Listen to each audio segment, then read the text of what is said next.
ఓం నమ శివాయ. ఇక్కడ కనిపిస్తున్నది కొల్లూరు బస్ స్టాండ్ అనమాట. బస్ స్టాండ్ నుంచి కొంచెం దూరం నడుచుకొని పోతే మనకి టెంపుల్ అయితే కనిపిస్తుంది. ఇది టెంపుల్ ఎంట్రన్స్ వెళ్ళిన తర్వాత దర్శనానికి అయితే వచ్చాము. దర్శనం క్లోజ్ అయిపోయింది, 1 గంటకి క్లోజ్ అయిపోతుంది. మళ్ళీ 3 గంటలకు ఓపెన్ అవుతుందని చెప్తున్నారు ఇక్కడ. సరే ఇంకేం చేసేది లేక ఇక మధ్యాహ్నం అయింది కాబట్టి భోజనానికన్నా వెళ్దాము అని టెంపుల్లోనే ప్రసాదం అయితే ఇస్తారు. ప్రసాదానికైతే వెళ్ళిపోయాము.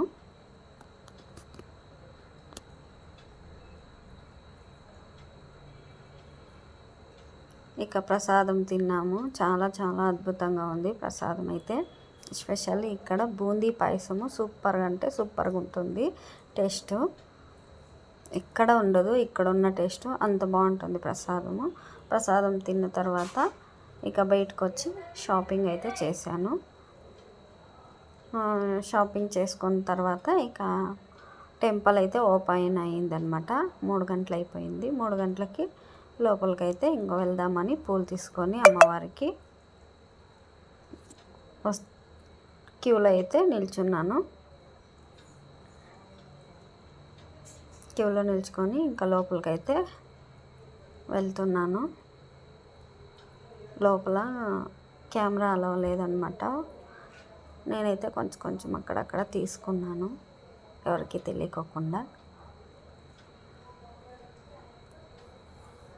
అమ్మవారి గుడిలో అయితే చాలా చాలా పీస్ఫుల్గా అనిపిస్తుంది. మగవాళ్ళు అయితే ఇక్కడ షర్ట్ తీసేయాలన్నమాట. కేరళ స్టైల్లో ఉంటుంది ఈ టెంపుల్. చాలా చాలా అందంగా ఉంటుంది మూకాంబిక టెంపుల్. ఇక్కడ కుంకుమార్చన చాలా చాలా స్పెషల్ అనమాట. 100 రూపాయలు కుంకుమార్చనకి. ఇక్కడ పురాణం ప్రకారం ఈ ప్రాంతాన్ని కౌమాసుర అనే రాక్షసుడు పరిపాలించాడు.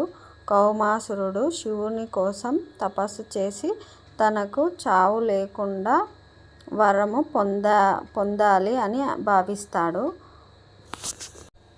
కోర మహర్షి తన మనోబలంతో ఆ రాక్షసుని కోరిక పసిగట్టి విషయాన్ని సరస్వతీదేవికి తెలియజేస్తాడు.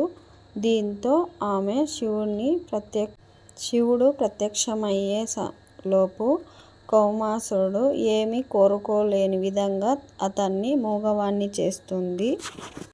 అప్పటి నుండి ఆ రాక్షసుని మూకాసుర అనే పేరుతో పిలుస్తారు. పార్వతీదేవి దైవగణంతో వచ్చి మూకాసురుణ్ణి సంహరిస్తుంది. మూకాసురుడు అమ్మవారి తన పేరుతో దైవంగా ఉండమని కోరుకుంటాడు.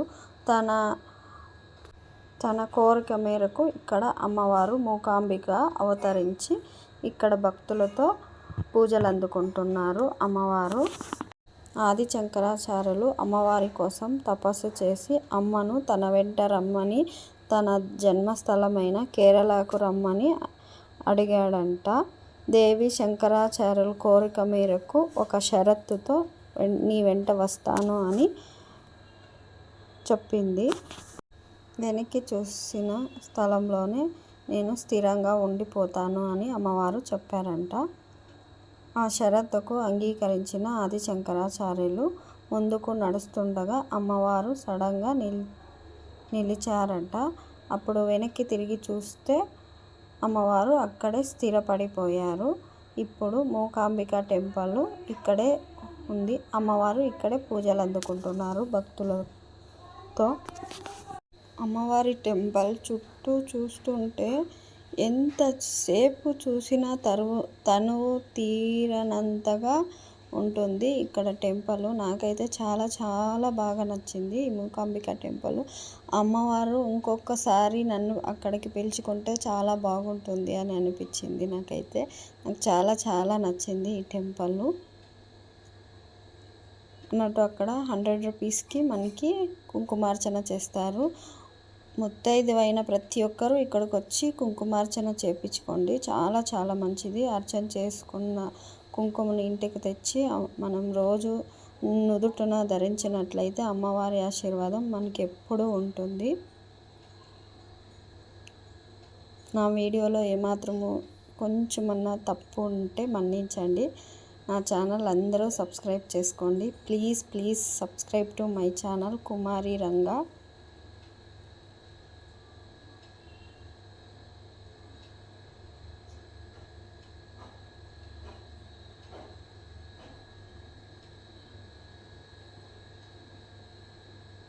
ఇక్కడ భరతనాట్యం కూడా చేస్తున్నారు. నాకు చాలా బాగా నచ్చింది పిల్లలు ఇలా చేస్తుంటే.